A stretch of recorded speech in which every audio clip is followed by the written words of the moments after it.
Hi, welcome to another episode of Determining the Mindset.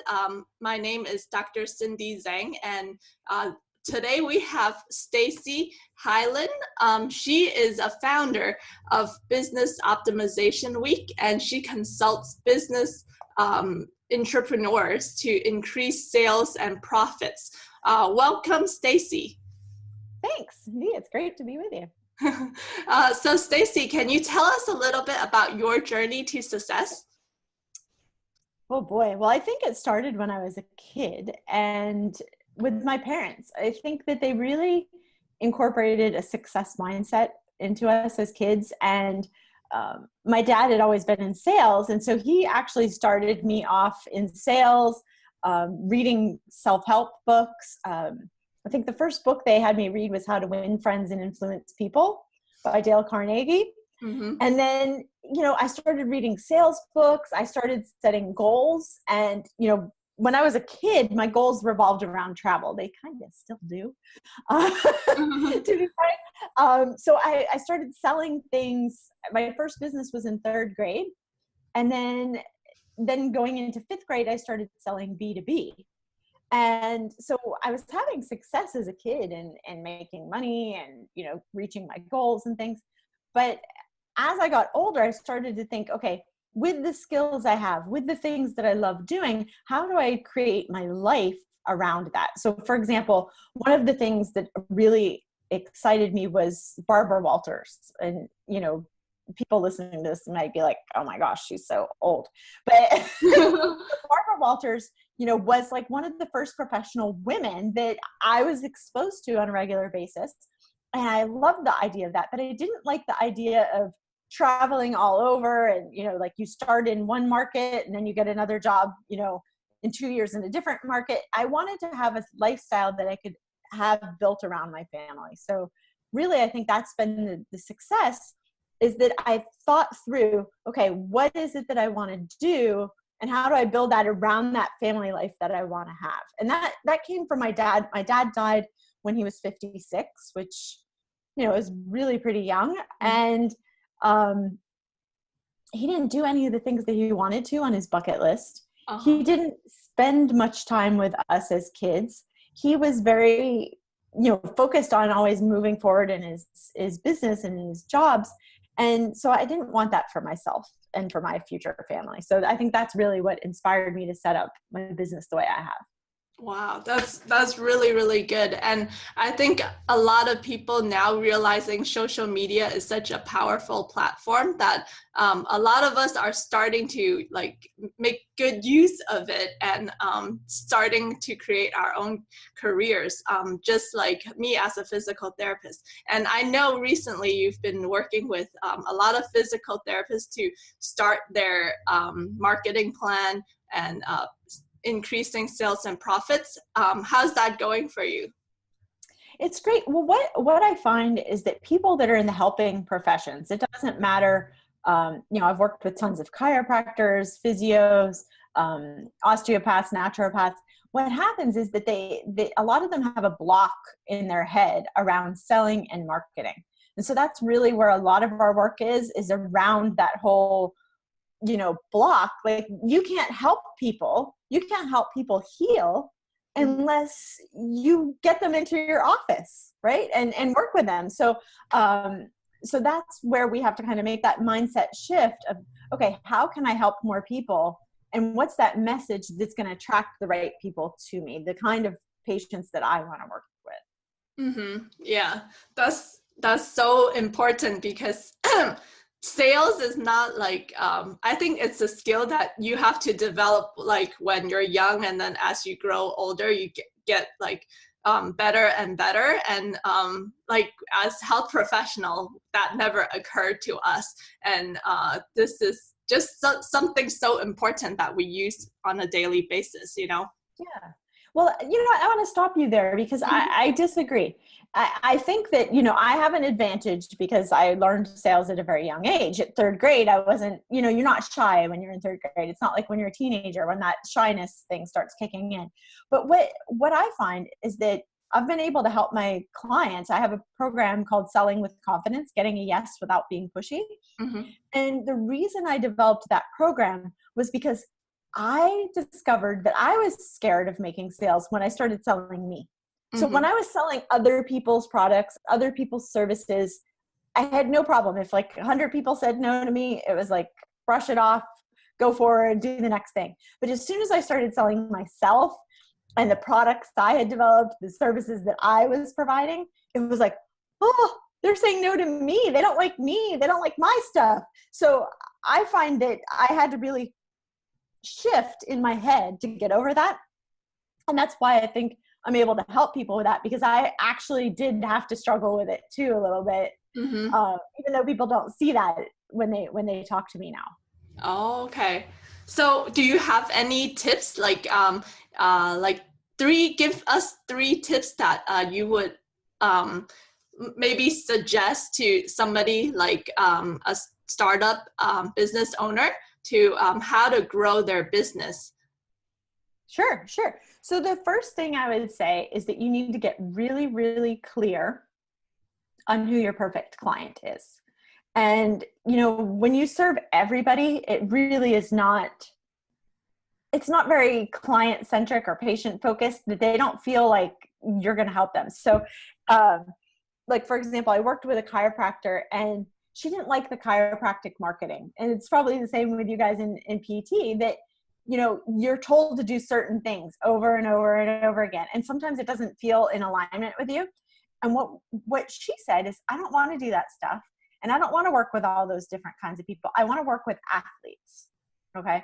And so when she decided that she wanted to work with athletes, we were then able to create a marketing plan that included running with Dr. Bonnie.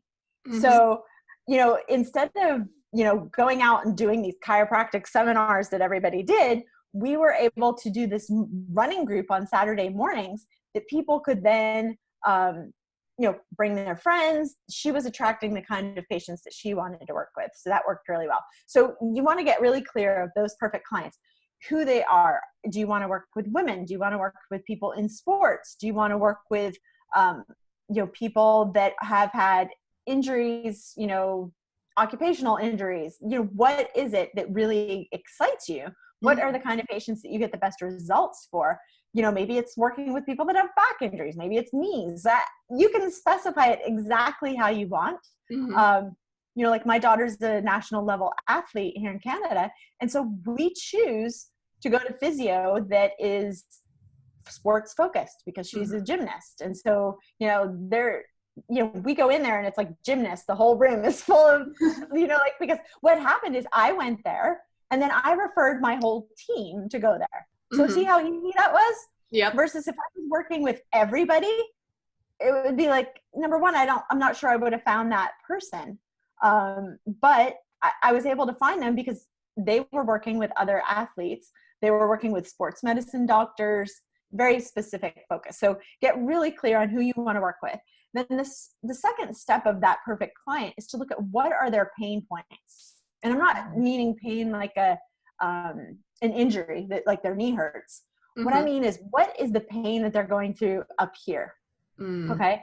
So like, for example, with me, my first experience with physio when I was in high school and I had a car accident. So, that was, really painful because I was getting up every morning, going to physio all the time, and nobody believed me. The doctors didn't believe me that I had this severe pain that I was having. So that was something, it's like, there's a pain that somebody has something that nobody else believes that, they're still having this injury.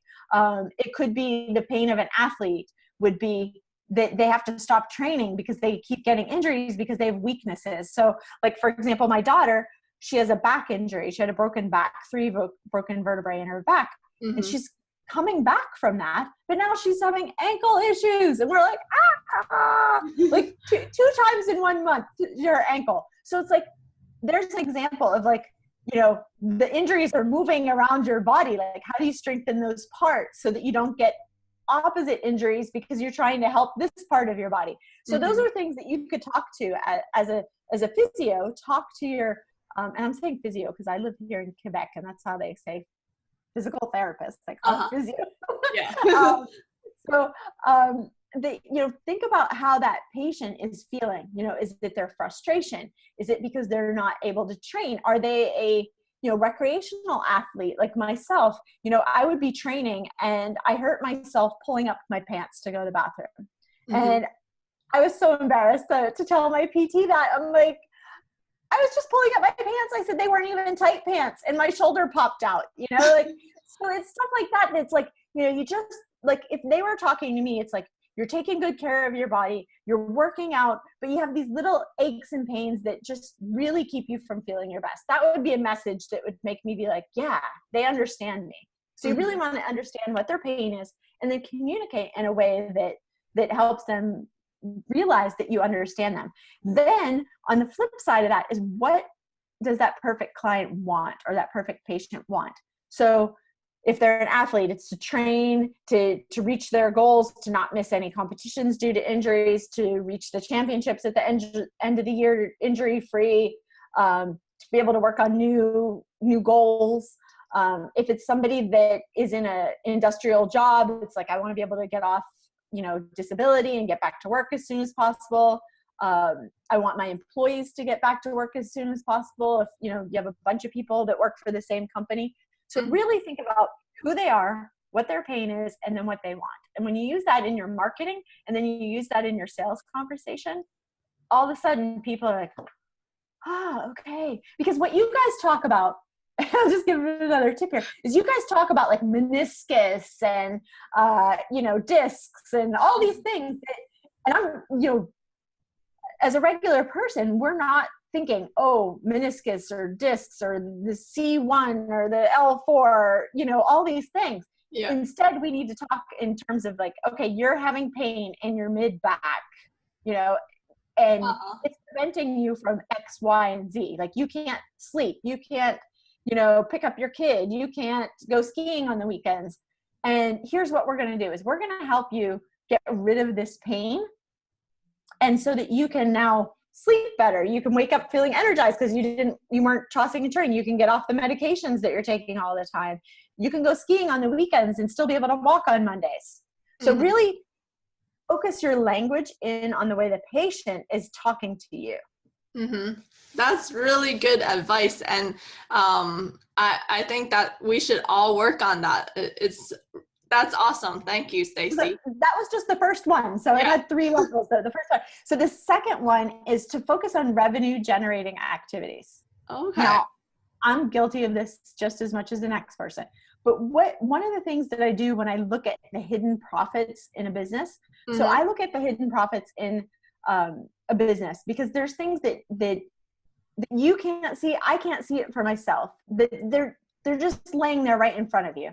And so when we look at those hidden profits, what we discover is that there's things that you're doing that have nothing to do with revenue generation, right? That you're getting stuck in paperwork, you're getting stuck in just minutia that is not bringing you in revenue. So even as a physio or a PT, you need to be focused on revenue generating activities every day and every week.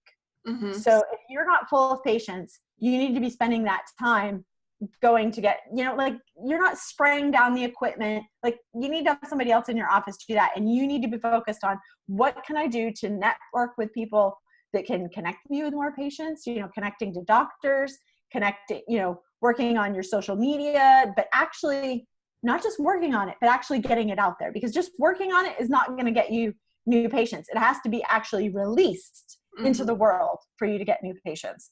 So that's the second thing. Mm-hmm. And the third thing is, what is the next step for people? So when you're in the sales process, you need to look at what is the next step that people need to do. So for example, my daughter who's had the broken back, the question isn't, okay, your broken back is healed, you're off on your own. Now the next step is, all right, you need to be strengthening the ligaments. I'm just making this up. I don't know exactly what the diagnosis is, but what I'm saying is, like, for example, last night we went to the osteopath and she said, you need to work on these ligaments. They're because she's in growth spurt and all this. So you want to also be talking to the patients of like, okay, here's the immediate thing to solve the urgent problem you have. But the next step is, how can we keep you from having these challenges in the futures, or keep you from having different ones because, you know, you have different imbalances.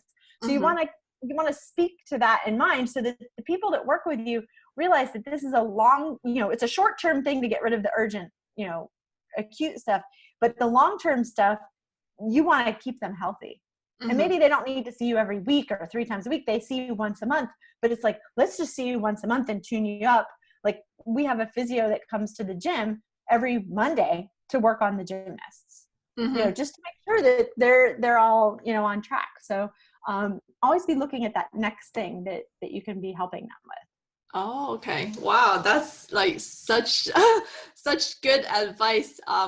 It's like talking to you. It's opening our minds. Oh, good. Yeah. That's good. So I know that you've worked with a lot of great mentors from like before, like Tony Robbins or Chet Holmes. How is it like to be working with them? Well, it's really cool because, like I said, I was designing my life. So when I designed my life back when I was in my 20s, I had the opportunity. One of the people in the church where I belong, the Center for Spiritual Living, was a Tony Robbins coach. And I thought, oh, I would love to work with Tony Robbins. But when I looked at the model that they had, it was, you were traveling to different cities. And every month you would be in a different city. And I'm like, that is not a good model for, you know, first of all, finding somebody to marry. Second of all, you know, raising a family. And, you know, being in the area with your family that you have right now. So I passed on that. But I got really clear that I wanted to do coaching. And I'd been doing coaching for a while when a friend of mine said, there's this guy that wants to hire coaches, and it was Chet Holmes. And for people that don't know who Chet Holmes is, he wrote the book, The Ultimate Sales Machine, which I would highly, highly, highly suggest for anybody in any business. But he worked with Charlie Munger. And Charlie Munger was partners with Warren Buffett in Berkshire Hathaway. So he was working with billionaires, okay? And he had taken their business, the Charlie Munger's business, from last place in the marketplace to first place in the marketplace. Wow. Year after year. They kept doubling sales. So when I got the opportunity to work for Chet, it was not working for him as an employee. It was working with him as my mentor. And I was able to then split the revenue with him, which was really cool because it gave me the freedom that I really wanted. But I was able to learn all of that amazing stuff that he was teaching entrepreneurs. And then one of his concepts is called the Dream 100, where you go after those high level clients that you want. And one of his Dream 100 people that he was going after was Tony Robbins. So it all came full circle. He worked for 13 years to get Tony Robbins as a client. Wow. Now, when he actually got Tony Robbins on, it wasn't as a client, it became a business partnership. And they actually created Business Mastery together, which Chet has since passed away, but Tony is still doing Business Mastery, you know, all over the world. So I was able to work with Tony on the Business Mastery, help, you know, develop some of that concepts there as the coach, work as vice president of consulting for him as the Business Mastery. It was amazing because the first time I got in the room with Tony and to see that energy where he's like, you know, getting the room all pumped up, it was like, oh my gosh, I'm really in the same room with him. And so I've found that working with coaches and mentors is so important. A lot of people like to do it amongst themselves. And I'm in a high-level mastermind group. And one of the things I saw is that I put something out there to get critiqued on. And I said, you know, I have this sales page. Here's what's happening. And everybody started putting their input in there. And what happened was I was looking at the input. Now, usually I can see everything for other people's businesses, but it's really hard to see for my own. And the advice I was getting wasn't matching up with what I would have thought for a client. So the coach actually came on there and said, no, don't mess with anything. It's converting really high. Just do this to add on to it.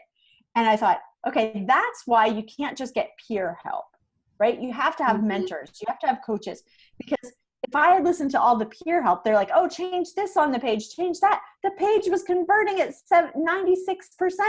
When something's converting at 96%, you don't touch it. What the question I put out there is like, what do I do next with this funnel I'm working on? Like, give me some ideas.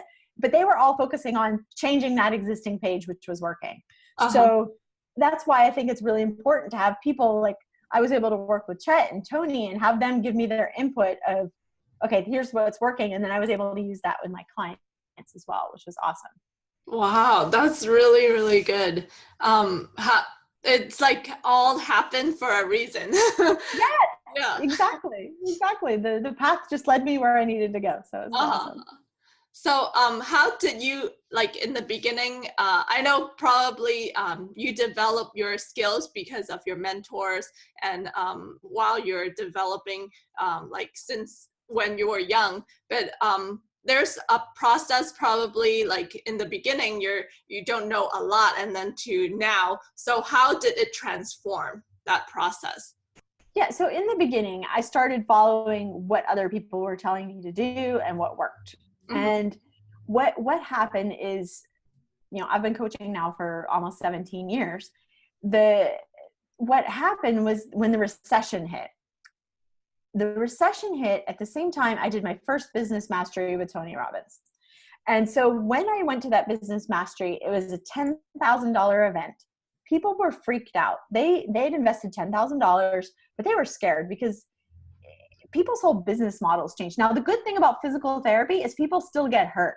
Mm-hmm. I mean, it's bad to say, but it's true, right? It's not something that's so focused on the recession. People still have to take care of their bodies, whether there's a recession or not. Mm-hmm. But what I discovered is that Tony did this coaching with a guy at the front of the room, and the guy said, "Oh, I've been trying all this stuff to grow my business and nothing worked." And Tony said, "Well, how many things did you try?" And the guy said, "Oh, I tried this, this, and this." And we're sitting in the audience, so we can see that this guy, like Tony's going to go Tony on him, right?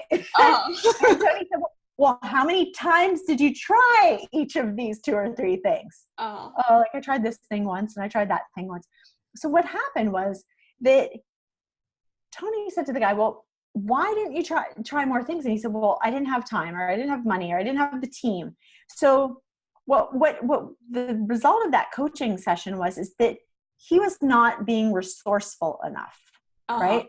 So what Tony said to him that really struck home, this was like my biggest takeaway really, was that you can always find somebody that came to the United States or Canada or wherever from another country with $20 in their pocket or $200 in their pocket who didn't speak English when they came to the country. They didn't have a family here. They didn't go to Harvard. They, all of these things, right? Mm-hmm. These people, that were successful with way less resources than what you and I have right now, right? Mm-hmm. So what happened was those people were resourceful. They had to be more resourceful. It wasn't like they had 30 friends at Harvard to connect them with, all these people that they can work with in the next 20 years. Mm-hmm. So what I looked at is how could I be more resourceful with my clients? Because in that, in the recession, things stopped working. The marketing was not working. The advertising wasn't working. People's budgets shrank that they didn't have money for those things. Mm-hmm. So we looked at what can we do with the existing resources in the business that can help them increase their sales. And that's how the Hidden Profits was born. So mm-hmm. all of the Hidden Profits work in any size company.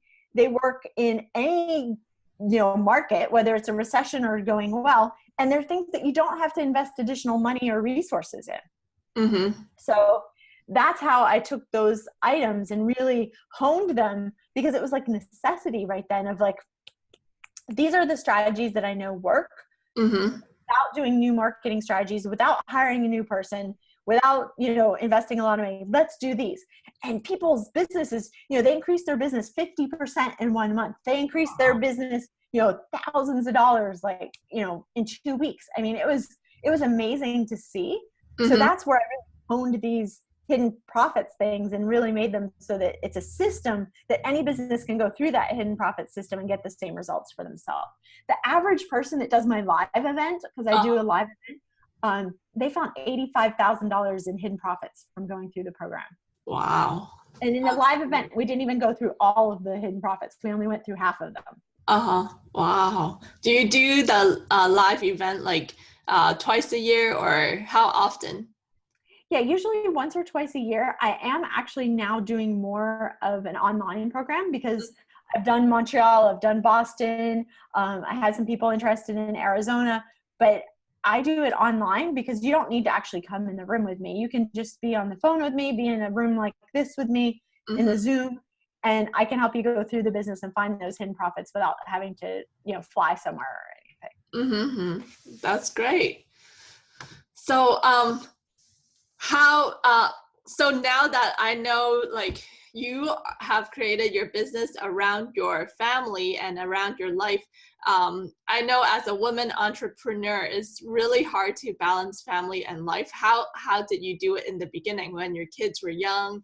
And so, yeah, tell us a little bit about that. Yeah. So one of the things is to look at how you can make that business model work for you. I'm lucky enough that I work here at my home office, which physios, they don't have that luxury unless you're actually developing products there's a lot of ways that you can make money that aren't actually with your hands on a patient. As you get more creative, like it could be an online product of how to get rid of your knee pain or how to get rid of tennis elbow or, lots of different things. Developing products that'll help people. But what I did is I started with the end in mind. So I knew that I wanted to be here when my kids got home from school. So I set up my schedule that I work from 9 to 3. And the other thing I did is I have a calendar right in front of me on my door, which you can see if you're on my Facebook today. I blocked out on my calendar exactly when I'm taking my vacations, exactly the days that the kids have off of school. And I operate my calendar. Like, for example, I have a speaking gig in Florida. It's around this calendar. If my kids, like if my daughter has a gymnastics competition, guess what? I'm not going, right? That's my first priority. So it's really coming from your priorities. And, sometimes that's hard, to do. But I think having that calendar right there in front of me, it really focuses me in on exactly what I want to do. And I'm usually able to take anywhere between 8 and 12 weeks of vacation a year. Wow. So, like last week I was off with my youngest, just the two of us went off to see my mom in Arizona and had a great week, just the two of us bonding. And that was, something that I find really important. So set your business around it and look for ways that you can find helpers. Like it's kind of crazy, but when my second daughter was born, I really wanted to be able to nurse her. And I nursed both of my kids for over a year. And so I wanted to have somebody come to my house. So that's what I did is I got somebody to come to my house and watch her. I didn't want her to go off to daycare. So, I mean, that's something that you set up a room in your physical therapy practice that you have somebody there that's, because as long as you put a little crib in there and some stuff for them to play when they're little, they don't need to have like a big house to play in, set it up the way you want it. Wow, that's really good. So last but not least, if anybody who's our listeners want to find you and get more information from you, where is the best place to find you? Sure. Go to businessoptimizercoach.com, and that's optimizer with a Z, and you can find out information there. There's a free kit on finding your hidden profits there. Or you can go on any social media. I'm Stacey Hylen, Stacey EY, and Hylen HYLEN, and that's help you leverage everything now. I just made it into a little sentence so you can remember how to spell it. But yeah, come see me on social media or go to my website, get the free Hidden Profits kit. If people are interested in getting more help with their hidden profits, they can go to businessoptimizercoach.com/strategy session. And I do have limited space on my calendar, but there's a calendar there that you can, book out a time to talk to me, and we'll see how many hidden profits we can find for you. I like to do what's called the Hidden Profits Happy Dance that, we find all that money for you, and it's so exciting and fun. So I'd be happy to do that with your listeners. Oh, wow. Awesome. Thank you so much, Stacey. And today we are with Stacey Hylen, and my name is Dr. Cindy Zhang, and we want to encourage women to have dreams with action. And thank you for listening to us. Have a good day. Thank you.